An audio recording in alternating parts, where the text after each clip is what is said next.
introduction, as I said, my name is Zannoni, and today I'll be talking about mental limitations.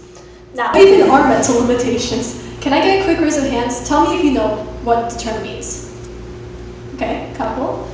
So right if you don't, as a matter of fact, mental limitations can be categorized as many different things. But what I'm speaking about today, specifically, is how we unintentionally limit or harm ourselves mentally. So, this can sound a bit confusing at first, so let's go for it. Do you know anyone who's just always super negative? I'm not saying that that's necessarily a bad thing, but no matter what happens, it just feels like they're never truly happy. Well, what if I told you that their own mindset was a mental limitation that held them back? You see, our minds are like boxes. Growing up, our boxes are shaped by our beliefs, our culture, our family, even our surroundings and our friends. And most people would consider this box to be their comfort zone, someplace that they feel safe and secure in and that they wouldn't want to leave easily. And you know what? Most people can't leave. I'm guessing that we've all been told to think outside the box at a certain point in our lives. Yeah? Well, these people just can't. Or rather, they won't.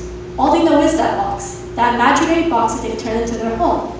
Its entire existence is solely justified by fear. Fear of the unknown. Fear of what's outside the box.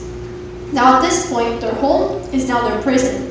They think that they're happy and fulfilled with their lives because when you limit yourself for your full potential, you'll feel less valued when you fail.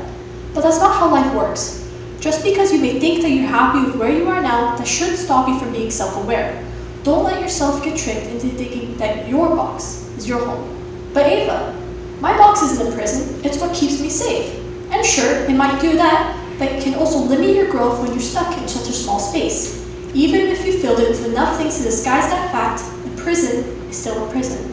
And I know that sounds like I'm just stating the obvious here, but a lot of people actually struggle with the concept of helping themselves break free. As a matter of fact, I'm one of those people. For years now, I've struggled with OCD, or obsessive compulsive disorder. It's when someone has constant recurring thoughts or tendencies that they feel compelled to repeat.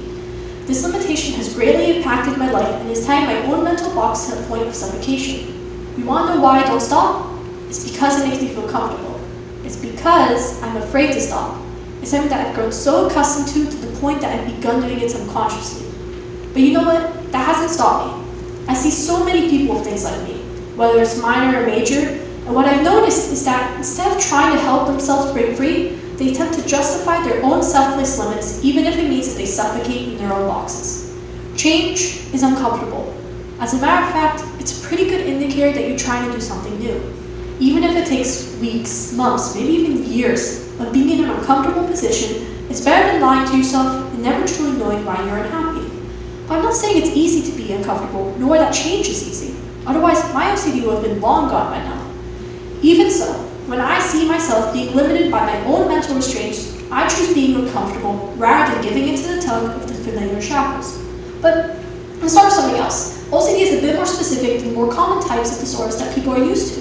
For example, let's start with everyone knows, perfectionism. When someone wants everything to be perfect or the best they can be, but to the extreme extent usually, can be considered mental limitation. I'm going to start from the beginning. It's not exactly the same. For example, someone with OCD like me, or maybe procrastination, might just put off starting a project altogether. Those who are perfectionists can start projects, it's just that they're unable to complete them due to their own visions of how it should turn out. For example, have you ever had to work in a group or in a project with other people and you absolutely hated the experience? I'm not saying it's just because of the people that you were working with, but because they had planned to do it in a different way than you did. Or when you're cleaning your room and you just can't seem to stop until everything is absolutely perfect.